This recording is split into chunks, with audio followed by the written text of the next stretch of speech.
Dans une démocratie, c'est l'opinion et l'état de fait des mœurs qui dictent leurs lois aux législateurs, pour le meilleur et pour le pire. Des chefs d'État factices comme ceux que nous voyons se succéder n'y peuvent rien. C'est justement pour cela qu'ils sont élus. Le peuple n'est pas plus bête que ses élites. Les uns et les autres forment l'aliment de leurs propres mensonges, esprit cannibale.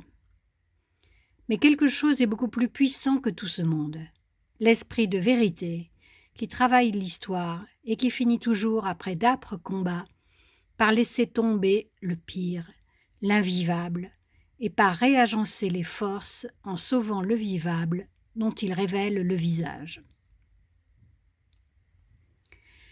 J'écris opinion avec une majuscule parce qu'elle est devenue, comme l'argent, une divinité factice, sans existence, mais régnant par l'idolâtrie qu'elle suscite.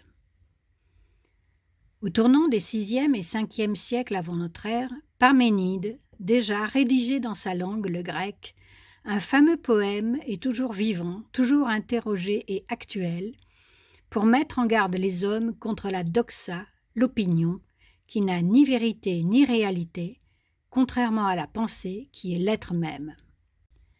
Nous avons tous des opinions, l'homme moderne est même censé avoir une opinion sur tout. Soit nous leur accordons crédit et importance, d'autant plus qu'elles forment l'enrobage et le gardien de notre ego, soit nous voulant avertis de leur superficialité et de leur inconsistance, nous adoptons une position relativiste qui emporte aussi avec elle la distinction des valeurs. Dans les deux cas, nous nous fermons la voie de la pensée réelle et donc de l'accès aux vérités. Dans les deux cas, nos opinions ne sont que des masques derrière lesquels il n'y a pas de tête. La somme de millions d'opinions ne peut faire l'opinion d'une population. L'opinion publique n'existe pas, même si elle règne.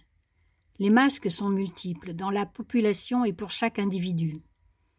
À supposer qu'un logiciel les mixe pour en tirer un masque moyen, censé représenter la figure de l'opinion du peuple, cette figure ne ressemblerait plus à rien, un peu comme celle des stars qui ont subi trop d'opérations chirurgicales, pour un résultat dont la laideur a prétention de beauté, la fausseté a prétention de jeunesse, sidère le regard.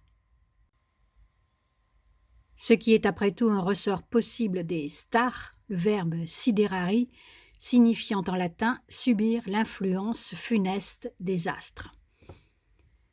La factice opinion, donc, sans cesse engraissée dans sa fausse existence par le spectacle médiatique permanent, par les sondages et par la propagande, sert de masque à notre état, tout à la fois le cachant et le révélant, masquant et palliant l'absence de véritable chef, entre guillemets, c'est-à-dire au sens noble du mot, de tête. Dans quel état sommes-nous? À quel état aspirons-nous? Telle est la question politique à laquelle doit répondre l'État. Un corps ne vit pas sans tête et un État gouverné par l'opinion, un État sans pensée, se réduit rapidement à néant. Cependant, les hommes et les femmes vivent et s'ils doivent souffrir beaucoup d'errance, la vie, comme l'eau depuis la source, creuse irrésistiblement son chemin, les fait avancer vers quelque part, avec une puissance qu'aucun dirigeant humain ne peut contrer longtemps. C'est elle qui finalement dicte ses lois aux législateurs.